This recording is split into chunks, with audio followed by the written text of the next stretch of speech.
जी, हम बात कर रहे हैं हाइड्रोजन गैस को कैसे प्रिपेयर करते हैं। जी, हाइड्रोजन गैस की प्रिपरेशन के ऊपर बात हो रही है और इसमें आज जो हमारे पास तीसरा मेथड है, तीसरे मेथड के जरिए से हम बताएंगे कि किस तरह से हाइड्रोजन गैस को प्रिपेयर किया जाता है। हाइड्रोजन गैस आपको पता है कि फर्स्ट जो हमारे पास ग्रुप है उसके अंदर मौजूद होती है। ये क्या है जी, हमारे पास नॉन मेटल है, ठीक है जी। और यानी H अगर फॉर्म लिखेंगे तो ये एलिमेंटल फॉर्म होगी और H2 लिखेंगे तो ये क्या होगा, हाइड्रोजन गैस का मॉलिक्यूल होगा, ठीक है जी। यूजुअली गैस फॉर्म के अंदर एग्जिस्ट करती हैं। इसी तरह से यानी बाय थर्मल डीकम्पोजिशन, थर्म कहते हैं हीट को, डीकम्पोजिशन में किसी का टूट जाना, ठीक है जी।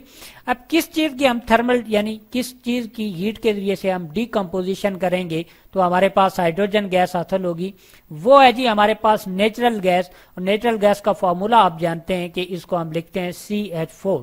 आप जानते हैं कि कार्बन और हाइड्रोजन जो है वो आपस में जब कंबाइन होते हैं तो उसके नतीजे में हमारे पास क्या बनता है, नेचुरल गैस बनता है, ठीक है जी।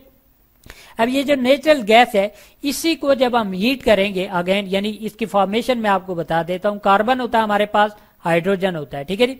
अब इसको अगेन अगर हम डीकम्पोज करेंगे, मतलब इसको हीट देंगे, उसके नतीजे में अगेन ये कार्बन और हाइड्रोजन के अंदर कन्वर्ट हो जाएगा। इसी प्रोसेस के जरिए से हाइड्रोजन गैस प्रिपेयर होती है। इसको कहते हैं जी thermal decomposition process for the preparation of hydrogen gas, ठीक है जी। अब हम यहाँ पे क्या काम करेंगे, जाहिर रिएक्टेंट्स लिखेंगे। हमारे पास दो रिएक्टेंट हैं, ठीक है जी, सॉरी एक रिएक्टेंट है और वो क्या है जी, हमारे पास मीथेन है CH4, जिसको आप नेचुरल गैस कहते हैं। इसको क्या करेंगे जी, हमने कहा कि इसकी थर्मल डीकम्पोजिशन की करनी है। अब थर्मल डीकम्पोजिशन यानी ये किस फॉर्म के अंदर एग्जिस्ट करती है जी, ये हमारे पास है जी गैस फॉर्म के अंदर मौजूद है, ठीक है जी।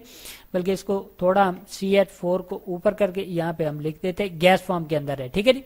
अब थर्मल डीकम्पोजिशन के लिए दो जो है शराइतें, दो चीजें आपने लाजमी तौर पे करनी है, ठीक है जी। एक तो आपने उसको टेम्परेचर देना है, ठीक है जी। वो कितना देना है जी, अबाउ 700 सेल्सियस। सेल्सियस जो है टेम्परेचर को मेजर करने का यूनिट है। और दूसरी जो चीज आपने जो यहाँ पे शर्त है वो क्या है जी, एब्सेंस ऑफ एयर, ठीक है जी। हवा मौजूद नहीं होनी चाहिए, एब्सेंस ऑफ एयर। हवा की गैर मौजूदगी में आपने क्या काम करना है जी, नेचुरल गैस को हीट करना है, ठीक है जी। कितने, 700 सेल्सियस तक हीट करना है। जब आप हीट करेंगे तो इसके नतीजे में आपके पास प्रोडक्ट बनेगा और वो प्रोडक्ट क्या होगा, कार्बन आपको सॉलिड फॉर्म के अंदर मिलेगी, जबकि हाइड्रोजन जो है वो किस फॉर्म के अंदर, गैस फॉर्म के अंदर आपको मिलेगी, ठीक है जी। तो ये जो थर्मल यानी इस प्रोसेस को ये थर्मल कहते हैं जी, थर्मल डीकम्पोजिशन, यानी इसको in the absence of air यानी कि हवा की गैर मौजूदगी में मीथेन जो गैस है, यहाँ पे हम लिख लेते हैं मीथेन, चूंकि नेचुरल गैस है। इसको जब आप हीट देते हैं एब्सेंस ऑफ एयर तो ये दो चीजों के अंदर कन्वर्ट हो जाता है।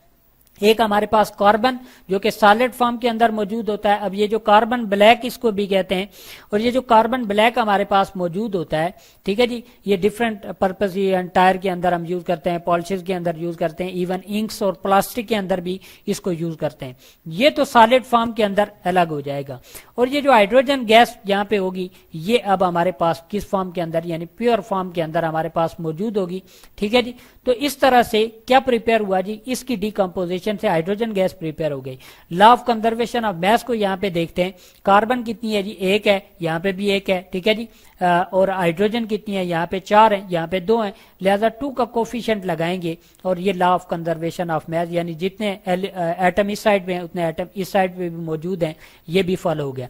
तो यूं हमने क्या देखा कि बड़ा ही आसान तरीका है कि जो नेचुरल गैस होती है CH4 जो होती है, इसको एयर की गैर मौजूदगी में और 700 सेल्सियस आप टेम्परेचर देंगे, यानी इससे ज्यादा टेम्परेचर देंगे, तो इसके नतीजे में आपके पास क्या हासिल हो जाएगी जी, हाइड्रोजन गैस हासिल हो जाएगी, जो कि हमें रिक्वायर्ड है, ठीक है जी।